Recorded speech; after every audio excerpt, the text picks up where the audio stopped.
If you're not willing to go in there and face yourself, you're not gonna find anything. You're gonna live right here on surface, man, right here on surface. So if there is an ending to this world and there is somewhere to go and there's a judgment, you're gonna get there and you might see a chart. And that chart may tell you who the fuck you should have been.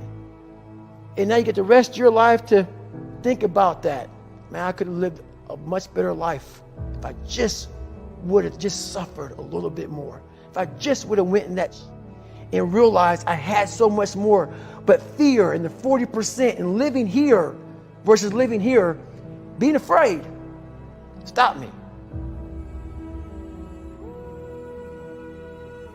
Your biggest enemy, the most important conversation you will ever have in your life is the one you have with yourself. You wake up with it, you walk around with it, you go to bed with it. Eventually, you're going to act on it, whether you're good or bad. You have to. That's why the whole thing about this book I have is about you. It is about you.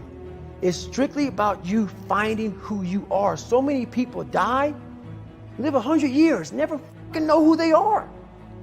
Never know who they are. You have to look in that mirror and know there's so much more in here, man. Because I can literally right now be a 300-pound guy spraying for cockroaches still to this day. If I did not look in that mirror and say, there has to be more to this. This can't be it. And then willing to go into it, dive deep into it, and give all I have to find it. So that's what all that's about.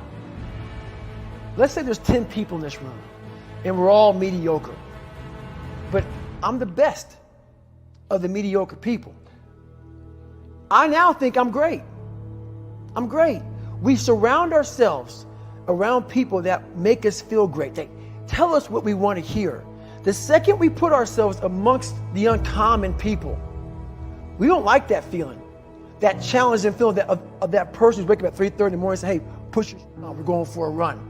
We don't like that challenge. We like that person who says, hey, you know, man, I don't feel good today, man. And they say, oh, it's okay, brother. We'll take a day off. Maybe we'll get a pizza and watch the game. We like that. We love that feeling. Why? Because you understand, man, we're good, bro. We don't want that motherfuckers like this. Hey, man, no, bro. Get your fucking shit on, man. Stop being a punk. We don't want that in our lives. We don't want that person who's constantly challenging our weaknesses. We want that person who's constantly, making us feel nice and good and secure in ours. That's the mediocrity of life. We want to be the best amongst the average people.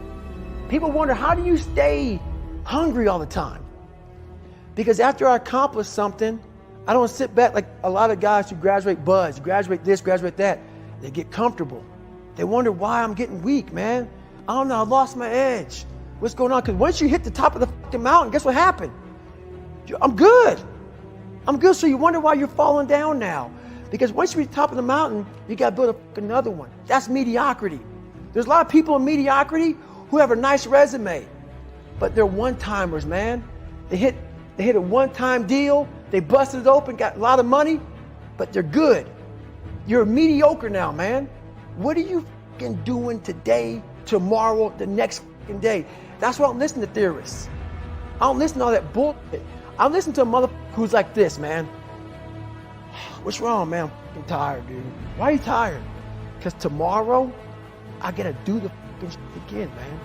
Whatever it is that made me fucking nauseous and sick to my stomach, it made me hurt. There's no ending. And that's the person I listen to. That's the person who's gained knowledge. You gain knowledge through suffering. And on the other end of suffering is a world that very few have ever seen. It's a beautiful world because that's where you find yourself. You don't find yourself in over here. You find yourself on the other end. Like the 100-mile race I was on, I ran it for 24 hours. I found myself on the other end of that race. That 19 hours, I found, wow, there's a whole nother world out here that I've never even saw. But the world's in your mind. And that's what all that mediocrity is about. The mind has the tactical advantage over you at all times. At all times of your life, the mind has a tactical advantage over you. Why is that? It knows what you're afraid of. It knows your insecurities. It knows your deep, dark lies. And it starts to push you away from that. It pushes you in a direction that is comfortable. The mind controls everything. So what I realized was that when I was growing up and I was 300 pounds and I got all fat and I got all insecure, I realized that my mind kept taking me in this direction. When things got uncomfortable for me, when I was facing my insecurities, I was facing my fears, my mind said, oh no, we got the tactical advantage. We need to get you, separate you from this feeling over here. Life's all about feelings. We want the happy feeling. We don't want that feeling of this sucks.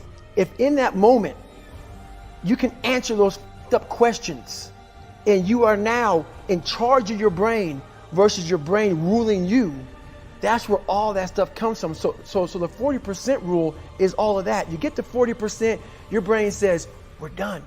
Let's roll, man. This is starting to get painful. This is uncomfortable. So you sit down. You have to figure out ways, and everybody's different. That's how the book kind of talks about, like we all have these things about, 5 steps to this and 4 steps to this. It's a lot more than that. That's all bullshit.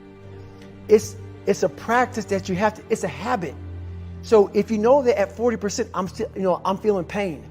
At 40%, I'm feeling pain. That's where the 40% rule kicks in. Now it starts. Okay, I'm feeling pain. My mind's saying all this to me. It's saying, get out of here, run, flee. The fight or flight kicks in. Okay, we're done. We're not good enough. It starts telling you all these things. You start to believe it because the mind controls all.